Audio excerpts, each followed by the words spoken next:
Black women, class, style, money, educated, 4 black women on the screen. I don't think that there had ever been a movie like that at that particular time, right? No. Also, the book was so hot. I mean, Yes. everybody Terry had McMillan's read book. Terry McMillan's book.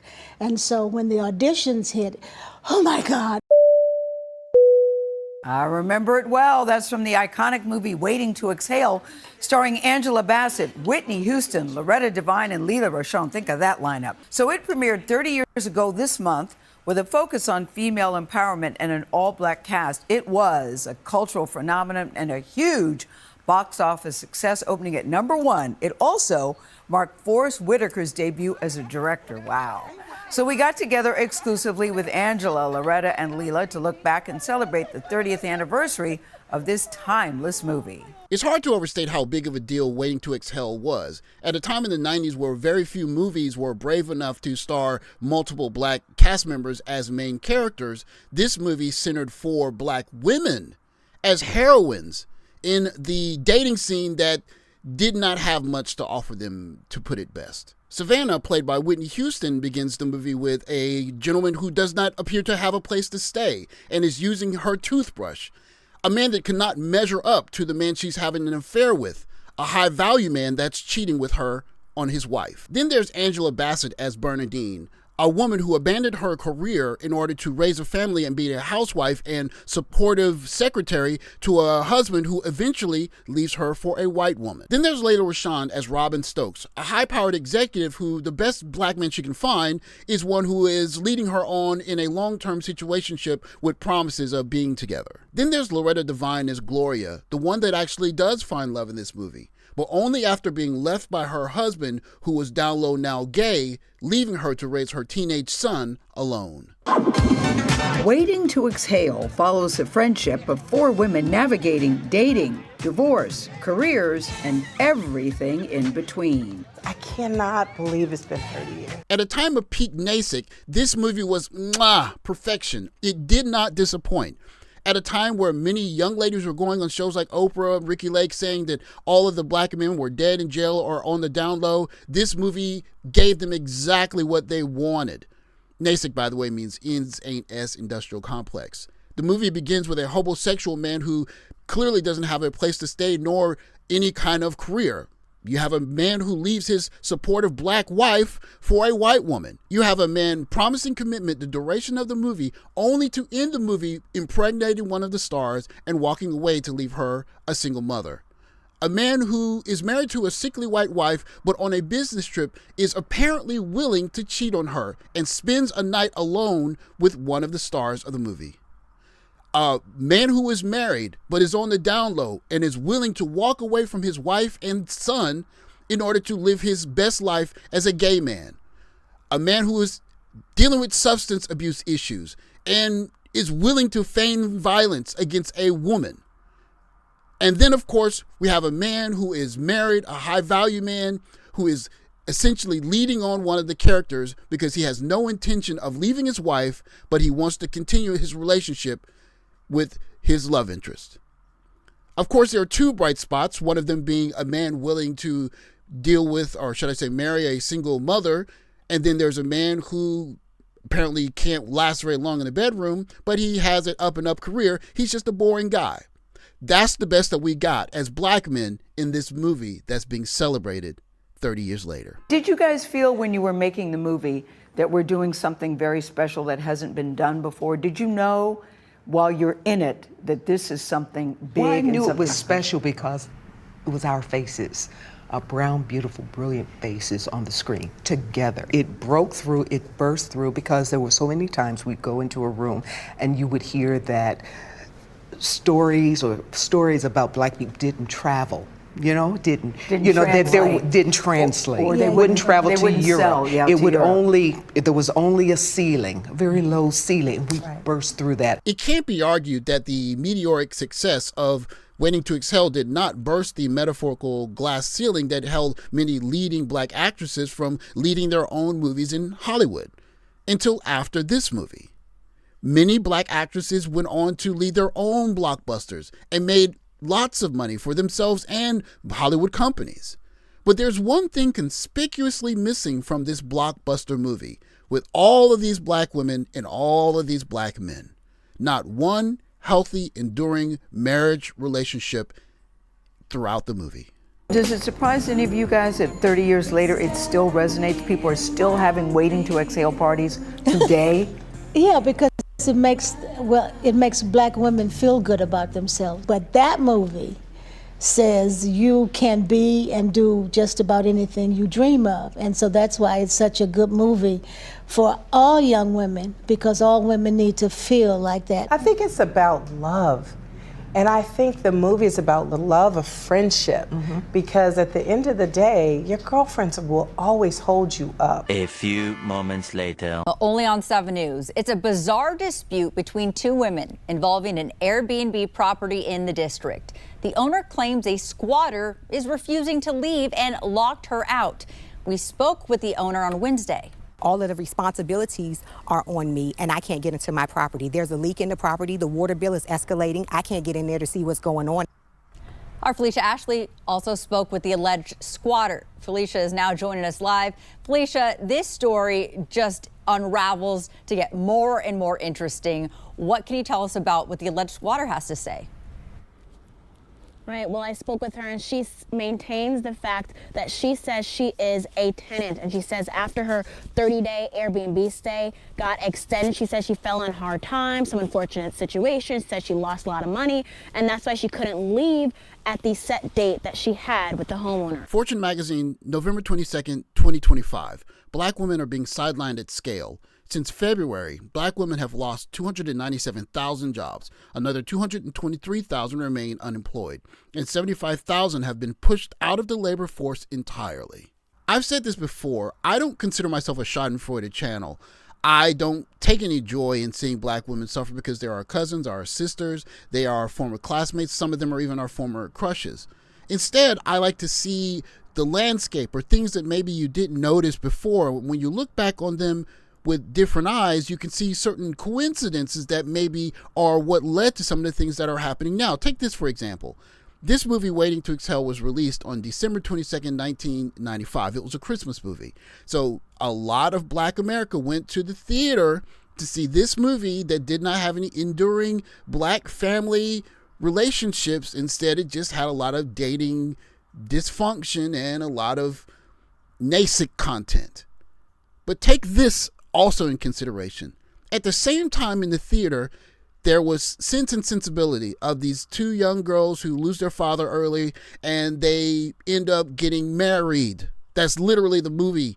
Them going through their difficulty and in the end finding a man that was courting them to go off and get married. And then at the same time, there's Father the Bride 2, which is a father in a comedy movie seeing his family grow as his daughter, who got married in the first movie, is now having a child. These are the holiday movies that our white brothers and sisters were going to see. So the question is, what is it that someone decided that this was a Christmas movie that black people should see? And we all know what the fallout from that has been today. And November the 15th came and she told me, this no longer works for me. Do what you have to do. I'm not leaving. I went to the police with my order, and they said there's nothing that they can do, that I need to go to court, which I've done, and I do not have a court date until December the 11th. Roshane put this sign up on her home so police and the neighbors would know Romero was not authorized to be there. A sign Romero covered with a sheet. I need police assistance. I was there when police helped Roshane cut it down, while Romero hid inside. It's shocking to me that you would abuse a system like that. While all this is going on, Romero's social media shows her living her best life on trips and promoting her nonprofit. And Roshane is left paying.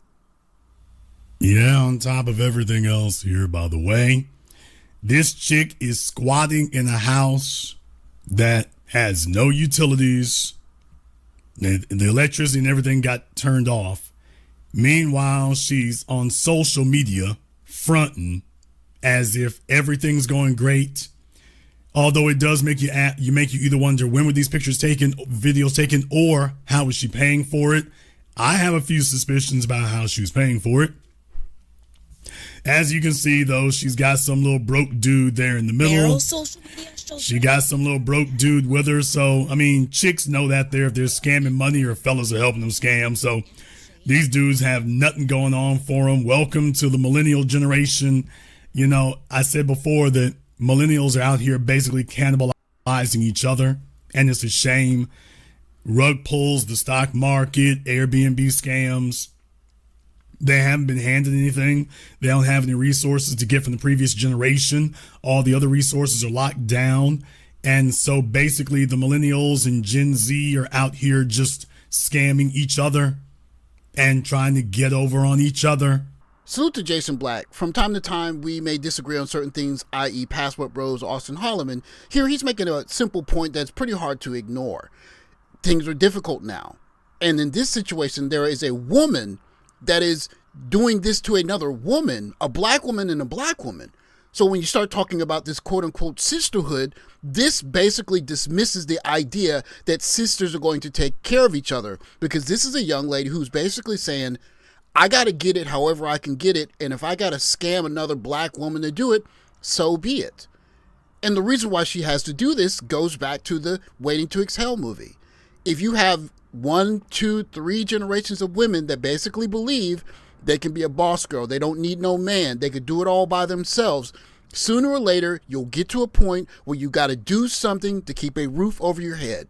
And if that means scamming another black woman to do it, so be it. It's no longer just New York and LA anymore. It's New York, LA, DC, Atlanta, Miami, you name it. Every so-called major city. Every city with 500,000 people or more is now overpriced. So as a single female trying to make it, especially if you're a single mom, forget it. It ain't gonna happen. You will just be on a treadmill struggling. So what are they now doing? Now that there are no longer enough men, you can't get the men to take care of you. You can't get the men to supplement you in your foolishness. Well, they've decided, well, screw it. I'll just go target other women. If there are not enough men, screw it. I'll just go target another female. To all the females who thought, oh, well, it'll just be simple. That's the men's problem. Yeah, you men deserve it to get stuck to you. All that closet hostility is like, by the way, and there's plenty of chicks out there now targeting each other. And you say, are you surprised 30 years later? You know, not really, because it was done, authenticity of the voice, you know, of Terry's voice, of Forrest's vision for the project, but also it was, and our authenticity as actors, as creatives, we all brought that to bear. When you bring authenticity, it resonates, it travels, it lives, it breathes, it's tangible.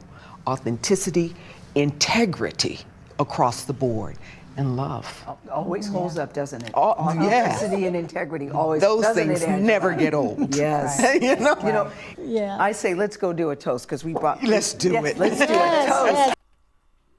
The police allowed her to hire a locksmith and break in. She gave them no documents. She gave them no court orders. She gave them no lease. She just came and said, I'm locked out. This is taking me somewhere where I'm not trying to be. I'm trying to stay on the right, but for somebody to just take and do, everybody has a breaking point.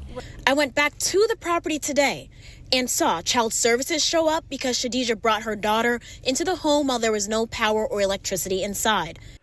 It's interesting watching this celebration of a movie that was celebrating essentially living single. That you can do it all by yourself and that these men ain't nothing to be bothered with. But 30 years later, as these actresses are celebrating their achievement, and speaking of women watching this movie with nostalgia and having parties watching it, it's also a time when many young ladies are facing the true reality of a more difficult environment than many of us have ever seen before. And what could buffer this environment against the difficulties that we're seeing? Marriage. Not marriage to a man that's an incredible earner, But marriage to the guy that maybe works in the warehouse or drives trucks, that walks by your desk every so often and says a flirting joke with you, the guy that maybe sat next to you in college or in your high school class, or even that guy that is trying to get into your DMs and you're thinking he's not all that special, but he really has a thing for you, someone that wants to spend his life with you. But if you have a culture of people, movies that tell young ladies that they don't need no man, it's all and wonderful until times get hard. And then when times do get hard, it seems that women aren't waiting to exhale. They're waiting to extort. Thanks for watching. Like, subscribe, comment below. I'll catch you in the next video. Take care, guys.